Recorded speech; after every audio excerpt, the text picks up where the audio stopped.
महिला आरक्षण बिल के संसद में गिरने के बाद सरकार और विपक्षी दलों में आरोप प्रत्यारोप का दौर जारी है। शनिवार को कांग्रेस महासचिव प्रियंका गांधी वाड्रा ने प्रेस कॉन्फ्रेंस करके केंद्र सरकार पर तीखा हमला बोला। इस दौरान उन्होंने कहा कि हमने परिसीमन को लेकर मोदी सरकार की साजिश को नाकाम कर दिया है। उन्होंने कहा कि मोदी सरकार ने जिस तरह से इसे पेश किया और लोकतंत्र के खिलाफ जैसी साजिश रची, हम उसका कभी भी समर्थन नहीं कर सकते। प्रियंका गांधी ने क्या कुछ कहा, पहले वो आप सुनिए। मेरे ख्याल से पूरी साजिश जो रची गई षड्यंत्र की तरह कि किसी न किसी तरह से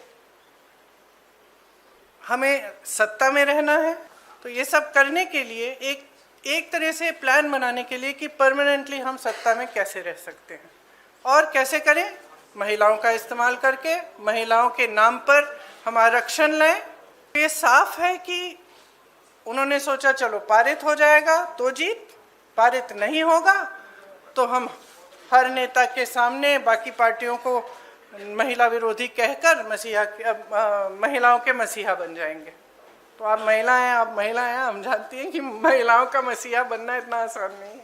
प्रियंका गांधी वाड्रा की प्रेस कॉन्फ्रेंस के बाद सियासी माहौल पूरी तरह से गर्मा गया। बीजेपी नेताओं ने भी प्रेस कॉन्फ्रेंस करके प्रियंका गांधी को करारा जवाब दिया। इस दौरान बीजेपी नेताओं ने कांग्रेस को सजा मिलने और जनता के सामने कांग्रेस का क्रूर चेहरा उजागर होने की बात भी कही। हाँ, लेकिन पहले तो जिसने गलती किया उसको सजा तो देना चाहिए ना। आप भविष्य की बात कर रहे हैं। इतना बड़ा पाप काम किया कांग्रेस पार्टी ने, जिन्होंने भी महिला आरक्षण के बिल को गिराया, पहले तो उसको सजा देना चाहिए। कानून में भी होता नहीं क्या, if somebody commits crime he must be punished, moral punishment, legal punishment, और यहाँ में तो डेमोक्रेटिक पनिशमेंट होगा। मैं स्तब्ध हूं कि कांग्रेस की प्रेस वार्ता में यह कहा गया कि वो 2023 के पारित बिल का समर्थन करते हैं जिसमें डिलिमिटेशन का उल्लेख है, लेकिन दोगलापन कांग्रेस का इतना कि साथ में यह भी कहते हैं कि उन्हें परिसीमन की समिति और व्यवस्था में विश्वास नहीं। कांग्रेस को देश की संवैधानिक व्यवस्थाओं में विश्वास नहीं, देश की संसद में विश्वास नहीं और देश की महिला पर भी विश्वास नहीं। ये कांग्रेस ने अपना क्रूर चेहरा देश की जनता के सामने उजागर किया है।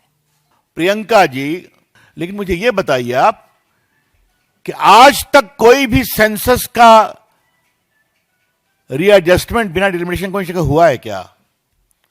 तो ये कौन सा तर्क दे रहे हैं आप कि हम डिलिमिटेशन के बिना करना चाहते हैं?